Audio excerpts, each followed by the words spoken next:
With the 10th pick in the 2024 PLL College Draft, the New York Atlas select Jake Stevens, midfielder, Syracuse. Jake Stevens, the transfer from Princeton, going to Syracuse. They make that pick, Paul. I know you know this kid inside and out, and you love his game. Yeah, he has the ability to score goals. Last year in the IB Championship for Princeton, 6 goals. He had 4-goal games against Hopkins this year, Duke in the ACCs. But that's not even his strength. It's his two-way ability. You look at Zach Currier, who also is a Canadian that played at Princeton. He's the ultimate Swiss Army knife because you can put him on wings, you can face him off in the 32-second shot clock, you can play defense. Jake Stevens has played man down in his college career, man up, he's faced off, he's done a little bit of everything. At Syracuse this year, they've asked him to log so many minutes, so I don't think you've seen the true value of Jake Stevens, but this is a utility pick and a chameleon on the lacrosse field. I think this is a steal. A steal at 10. I had 2 of the team needs for Atlas coming in with short stick defensive midfield depth and a midfield initiator.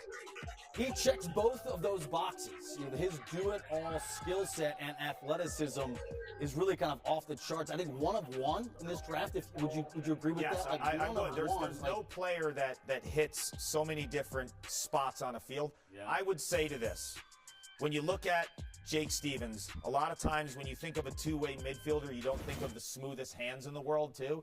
But Zach Currier has them, and so does Jake Stevens. And if I was coaching the Atlas, at least in camp, I would make sure Jake Stevens gets a crack at playing extra man. I know he played man down at Princeton. He's played man up. He was 7th in the nation in extra man goals a season ago. His hands are so good. If you have Jeff Teat passing to him and you have Connor Schellenberger passing to him, he's the guy.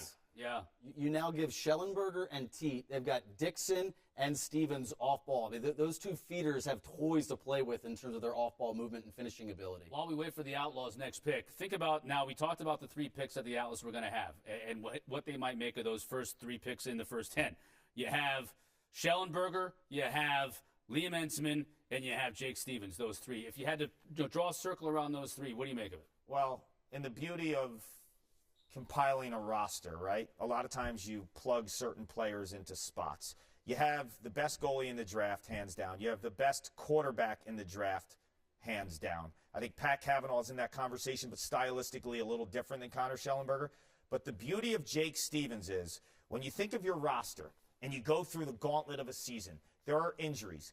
Jake Stevens could plug 3 to 4 holes for you. Oh, an offensive midi got hurt. Plug in Stevens. Hey, Danny Logan's got a hamstring issue. Put in Stevens. I mean, he's that guy. You look at this team needs, he checks multiple boxes. So you kind of lay this out, and I see them checking 4 of the 5 bullet points here with 3 guys. You got your number 1 of the 2 big 3 check with Schellenberger. You get Entenmann, the goalie, and Stevens gets the midfielder and the short stick in 1 pick.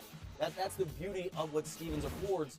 And to your point of his flexibility, the Water Dogs have proven, they've been in the last 3 championships, the championship series and the 23 and 22 championship. And the roster that Coach Copeland built had that flexibility. The guys, the depth and the flexibility between attack and midfield, between offensive